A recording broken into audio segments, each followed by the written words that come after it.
Hello everyone, welcome back to the United Spotlight. We're here on the day when Rashford has left the club for Aston Villa, unofficially, but it's as good as done, with all the main reports, including Romano Ornstein, all the big guns saying the deal is done for Rashford to Villa, with a potential buy option as well if everything goes okay.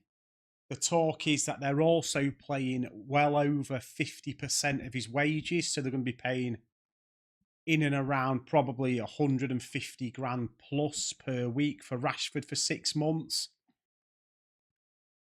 Quickly, I'm going to say what I think about the deal, and I'm not going to be a Rashford bashing video this one. I want to go through his career at United and some of his stats and potentially compare him to one of the recent Premier League greats, Mo Salah. Because people will say, why are you comparing him to Salah? Well, he's got the profile and the money that someone like Salah has got, and I want to show you the difference between the two. And tell me in the comments whether you think that Rashford is deserving of the money he's been receiving from Manchester United over the last few years based on his performance. So, yeah, I mean, I have no issue with this deal at all. I know a lot of people were saying they didn't want him to go to a Premier League team. I honestly don't care where he goes as long as he's out the club. The last 2 or 3 years of Rashford have been a disaster at Man United on and off the field, but we'll get into some of that later on. Is it a good deal for Villa? I mean, the Villa fans can tell you that. Do they still think Rashford's good enough? Are they worried about Rashford going there? But it is only a 6-month loan. If he has a Jesse Lingard spell, they're not going to complain, are they? The problem Manchester United have is if Villa either don't want him at the end of the season for whatever reason, or he doesn't perform and he ends up back at United in the summer. The whole summer is going to be the same story again about how do we get rid of Rashford from the club. And there's a lot of talk about people thinking that he should have gone abroad or got away from England, and especially the north middle of England. I mean, it's like an hour down the road, Birmingham from Manchester. He could drive there, he can stay still close to all his friends and family. That a lot of people have criticised his entourage being too close to him. The reality is, probably if he went abroad, the people who were close to him and advising him would go with him anyway. Maybe it would get him away from the UK press and whatever, but I don't think it'd change that much. And clearly, the teams abroad didn't think he was worth the money. Dortmund, Milan, Juventus, PSG, Barcelona have all pulled out of this deal for one reason or another, whether it's financial or based on the player. Villa have took a punt. It's probably a good punt for Villa. They've just obviously got loads of money in for Duran. Watkins has got injured as well. They've got money to burn. And for 6 months, I mean, what have they got to lose? That's the reality of it. But I want to just quickly run down Rashford's career at United because it's not all been bad. So 2015, 2016, he made his debut and United won against Watford. He come off the bench and then he started his first game against Midtjylland in the Europa League. And Anthony Martial got injured in the warm-up, so he started and Rashford scored 2 in that game. And then the next game he got a start versus Arsenal. As we all know, the famous Arsenal game where he come on and he played and he scored 2. He scored 8 goals, I think, in his first season in 18 appearances. So it's a decent return for someone who's on a debut season there. Rashford then won the EFL Cup with United in 2017. He scored a crucial winning goal in the Europa League quarter-final. And he also started in the Europa League final where we beat Ajax 2-0 to win the trophy. And he scored 11 goals, 6 assists in 16-17. 2017-2018, he scored against Basel in his Champions League debut on September the 12th. With that goal, he'd scored he had scored in his first appearances in 6 different competitions. So he did have at the time when he broke through in them first few seasons, he was a very, very, very good prospect. The 2018-19 season, he got the Zlatan shirt, number 10, after Zlatan had left. He had a successful season, scored 13 goals, 9 assists. And we got to the quarterfinals of the Champions League, where we got beat by PSG. I know, it was that famous game, wasn't it, where Rashford scored to beat PSG to get us there. 2020, we all know, under Ten Hag, I think it was, doing this off the top of my head, was his best season. He scored 22 goals, it's saying here. We'll go through some stats later on. 17 in the Premier League. So the Rashford we all wanted was there 3 years ago, maybe 3 or 4 years ago now under Ten Hag. And since then, we all know that things have gone downhill for him on and off the pitch. And we're going to get into some more recent stats when I compare him to Salah, who's obviously probably been the most consistent and best player in the Premier League over the last 4 or 5 years. Obviously, there is the whole situation that then goes on to his off the pitch antics, which we all know through COVID. He did his charity work. Nobody's going to criticise him. And I know people have a go at Rashford for what he did in COVID, school meals and all his charity work. I mean, yeah, that's just petty ridiculousness. It has no effect on how he's playing on the pitch. It was so much he's done for the country, kids. You cannot have a go at Rashford for what he did as part of the school meals thing, the feeding kids thing, whatever you want to say. I don't know the ins and outs of it, but I'm not going to slate him for doing something like that, because there's a lot of people in poverty and a lot of people who can't afford meals and school meals and stuff like that. So why would you have a go at somebody for giving back to the community, and especially to kids who can't afford this kind of thing? I've got no problem with him doing it at all. But then we move on to more recent times, where probably after the Eric Ten Hag season, where he was great, and he then starts running a bit of a muck, doesn't he, at the club, where his performances are not good. We had the Belfast incident. We had the first interview with that magazine or whatever it was, where he was talking about challenge me, I'll come back stronger, and he never did. We've had the secondary interview now where Amarin's left him out. We had the America basketball problem. We had the talk before the Man City game where there was rumours that he was out again the night or two before the City derby, which is why he was left out. There's clearly something going on with Rashford off the pitch, and it's either some sort of problem he's got where he can't help going out, or the people around him are influencing to focus on other things than football. He's obviously lost his England place. That's gone. Even Gareth Southgate wasn't putting Rashford in the squad, and that is a damning statement if I ever seen one. It's just a culmination of things over the last 2 to 3 years with Marcus Rashford that has not put himself kindly with the fans, and that's the real thing. None of the Manchester United team have been brilliant. So you could almost not excuse him for being poor on the money he's on, but the rest of the team is that bad. You could say he's just doing what the rest of the team are doing, being really poor.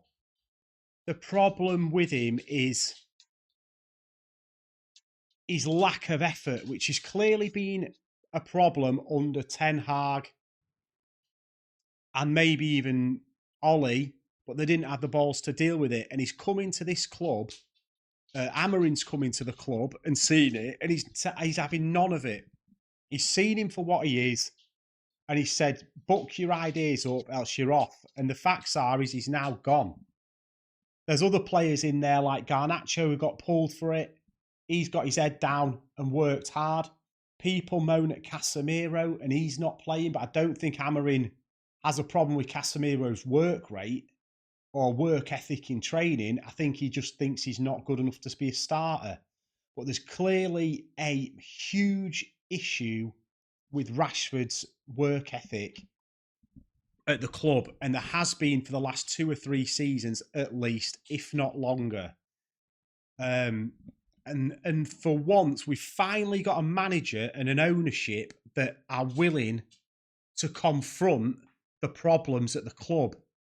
And Amorim and Ineos, people love Amorim, people seem to hate Ineos. For me, apart from the ticket price rises and the stuff around fans, and I think most of what Ineos are doing is stuff that needs to be done at the club. And people like Rashford and the high-waged bench-warming players are the ones that need to be outed. And there's clearly a huge issue going on in Rashford's personal life or ego where he thinks he's bigger than the club. And it's clear with Amorim's quotes on him. When he's saying things like it's the way you treat staff, it's the way you treat your teammates, it's the way you dress, it's the way you act in training. It's more than just football with Rashford. There's clearly a ego problem where he thinks he is above the club, and Amorim's come in and stuck a peg in a hole and left him attached to it, where until he sorts himself out, there's no way back. And it looks like the way back has gone. Villa with an option to buy. And I think Romano or someone said on Twitter yesterday, this will be the last game Rashford ever plays for Man United. And that is basically that with Rashford, isn't it? Like, I'm trying not to make this a Rashford bashing video. I'm just trying to make it more of a Rashford history video about him coming through, having some great season, looking like a real prospect, to the last 3, 4, 5 seasons really having some major issues. And we can look back on this history as well a little bit. This is just what I've just thought now. When we had Pogba, Lingard, Martial, Rashford, you know, those types of players in the club, and they're all dancing and messing about. And it was from that era of football where there wasn't really FFP. And these players at these big clubs were getting paid hundreds of millions or tens of millions to play. And it's where like the players started to become bigger than clubs. We outed Pogba. We outed Lingard. They went, but for some reason, because Rashford was homegrown and he was with us, he got to stay. To me, I think all these problems stem back to that. They were together in that dressing room when United were collapsing on huge money, doing what they wanted. And we got rid of most of them, and Rashford is still the one who is left. And his ego's probably never moved on from that. He's a huge money, huge ego. I think he's a miles worse player than Pogba. And Pogba was slated by the United fan base. Pogba, with his head screwed on, actually is one of the best midfielders in the world. Rashford, with his head screwed on, is just a good player. Pogba had the talent to back up the ego. Maybe it didn't work at United, but he went to Juventus and that, and it worked. Rashford hasn't, like I've said before, he's got like an Mbappe, Neymar profile with half the talent. And that is not Rashford's fault in particular. It's Man United as a club. It's Woodward, Arnold, the Glazers, and his entourage building him up to be something that he never was. And now it's all come crashing down. Will Rashford have a good time at Villa?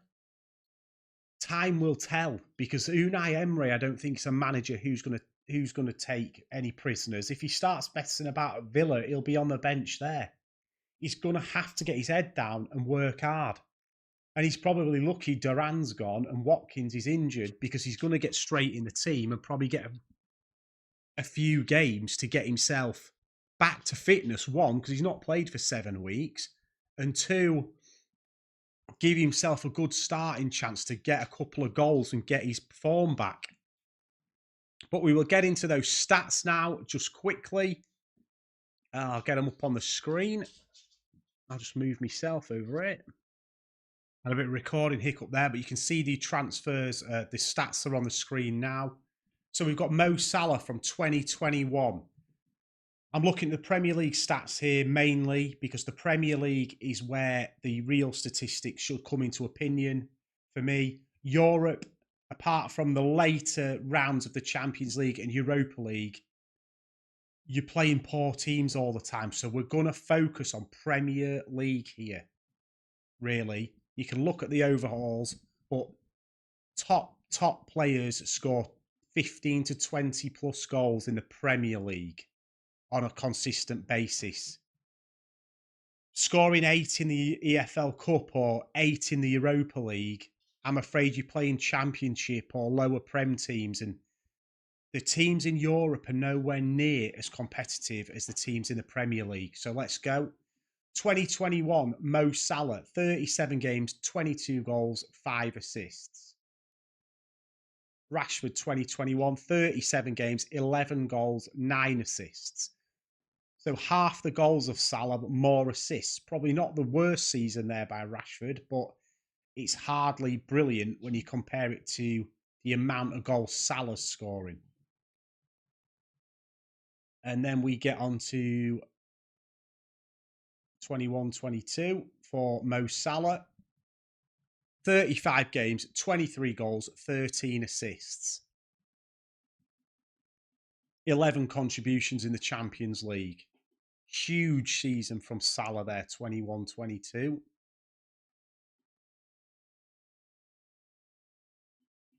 Rashford, 25 games, 4 goals, 2 assists. So yes, he's played less games, but it's a really poor return. 22-23, Marcus Rashford. His best season in a United shirt, 17 goals, 5 assists. 30 goals overall, 9 assists overall. So this is the best Rashford's ever done. Remember that. 17 goals, 5 assists.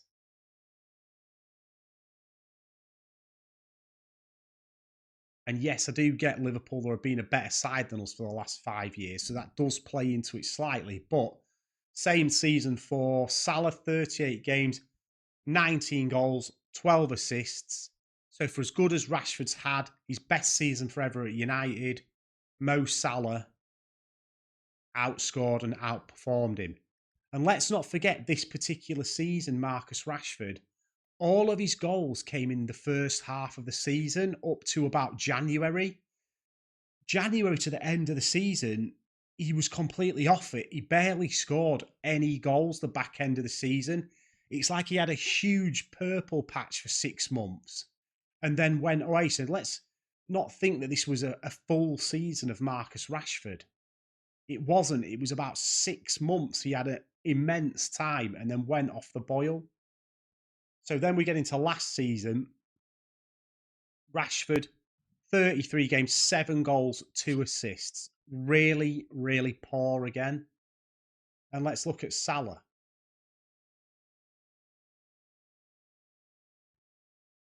So Mo Salah, 18 goals, 10 assists. Miles ahead of him again. And what I'm trying to show here is the pure consistency of someone like Salah. This season, we're only halfway through it. 21 goals, 13 assists. Rashford. And I know he's not played in the last 6 or 7 games, but 15 games, 4 goals, 1 assist. He's so far away from a player like Mo Salah, which is the point I'm trying to make, that he's just absolutely not in the stratosphere that people put him in.